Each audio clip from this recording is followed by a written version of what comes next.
नमस्कार. पंजाब 2 दिवसामध्ये काढून घ्या, कारण की राज्यामध्ये 18, 19, 20 आणि 21च्या 4 दिवसामध्ये चांगला पाऊस पडणार आहे. काही ठिकाणी वारं सुटणार आहे, काही ठिकाणी गारपीट देखील होणार आहे. म्हणून हा अंदाज सर्वप्रथम विदर्भातल्या शेतकऱ्यांना लक्षात यायचा. म्हणजे सांगायचं झालं तर आज देखील 16 तारखेला, म्हणजे आज देखील 16 तारखेला नांदेड जिल्हा, त्याच्यानंतर यवतमाळ जिल्हा, चंद्रपूर, गडचिरोली ह्या पट्ट्यामध्ये थोडा पाऊस पडणार आहे. म्हणून हा अंदाज आज सर्व शेतकऱ्यांना लक्षात यायचा. आज देखील महाराष्ट्रामध्ये बऱ्याच ठिकाणी रात्रीच्याला चांगलं आभाळ येऊन काही ठिकाणी थोडी थोडी सुरुवात झालेली दिसणार आहे. म्हणून हा अंदाज लक्षात यायचा. उद्या 17 तारखेला आणखीन बराच पावसामध्ये वाढ होणार आहे. पण 18, 19, 20, 21च्या दरम्यान राज्यात चांगला काही काही भाग बदलत वेगवेगळ्या भागात पावसाळ्यासारखा पाऊस पडणार आहे. म्हणून हा अंदाज लक्षात यायचा. ज्यांचा गहू काढणीस आलेला असेल तर तुम्ही गहू काढून घेऊ शकता, हरभरा काढून घेऊ शकता, मका उघड्या असली तर ती झाकून ठेवू शकता. वीट उत्पादकांना सांगू इच्छितो की तुम्ही काय करा, उद्यापासून तुमच्या विटा झाकून ठेवा, कारण की चांगला पावसाळ्यासारखा पाऊस पडणार आहे. म्हणून हा अंदाज लक्षात यायचा. हे पाऊस तुम्हाला एक सांगू इच्छितो, सुरुवात पूर्व विदर्भ, पश्चिम विदर्भ, त्याच्यानंतर मराठवाडा, नंतर काय होणार आहे 18, 19, 20, 21च्या दरम्यान मग पश्चिम महाराष्ट्र, उत्तर महाराष्ट्राकडे जाणार आहे. म्हणून हा अंदाज लक्षात यायचा. म्हणजे सांगायचं झालं तर हे पाऊस सांगायचं झालं तर महाराष्ट्रामध्ये दररोज एक दिवस प्रत्येक ठिकाणी येऊन जाईल.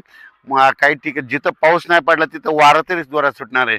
ज्यांचा गहू जर हिरवा असेल तर त्याला तुम्ही काय करा, 1-2 दिवस पाणी देण्याचं टाळा, कारण की काय होईल, हिरवा गहू असेल तर तुम्ही पाणी दिल्याच्यानंतर वारं सुटल्याच्यानंतर ते पडू शकतं. म्हणून हे अंदाज लक्षात यायचा. त्याच्यानंतर सांगायचं झालं तर हे वातावरण चांगलं 21 मार्चपर्यंत असंच राहणार आहे. म्हणून हे लक्षात यायचं.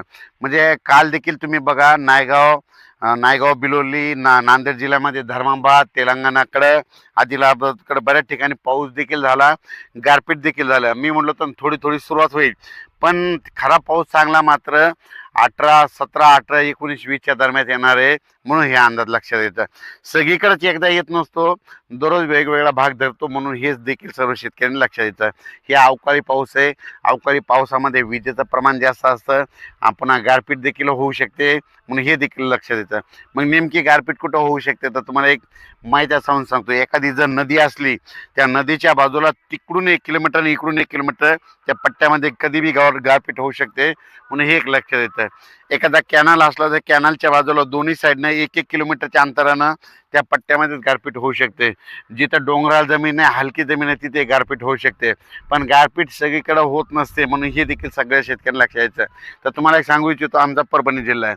परभणी जिल्ह्यामध्ये 848 गाव आहेत. तर परभणी जिल्ह्यात देखील गारपीट होईल. 2-4 ठिकाणीच होईल, सगळीकडे होणार नाहीत. मग ते कुठं होऊ शकते, ज्या ठिकाणी खरपणाची जमीन आहे, हलकी जमीन आहे. मग कोणत्या एरियात होऊ शकते तुम्हाला एक सांगू इच्छितो. परभणी जिल्ह्यातला पालम, लोहा, कंधार ह्या साईडचा, पालम लोहाच्या ज्या साईडनं परभणी जिल्हा आहे त्या डोंगराळ भागामध्ये तिकडे गारपीट होऊ शकते. इकडं जिंतूर तालुक्यामध्ये एक डोंगराळ भाग आहे, तिकडे एक होऊ शकते. म्हणजे परभणी जिल्ह्यात 848 गावापैकी फक्त 5-6 गावालाच होते, सगळीकडे होत नाही. म्हणून हे देखील सर्व शेतकऱ्यांनी लक्षात घ्यायचं. माझी शेतकऱ्याला विनंती आहे, या पावसामध्ये विजेचं प्रमाण जास्त असल्यामुळं काल देखील तुम्ही बघा धर्माबादकडे काय झालं, विजा पडल्या आणि त्या ठिकाणी 5 ते 7 मेंढ्या मृत्युमुखी पडल्या.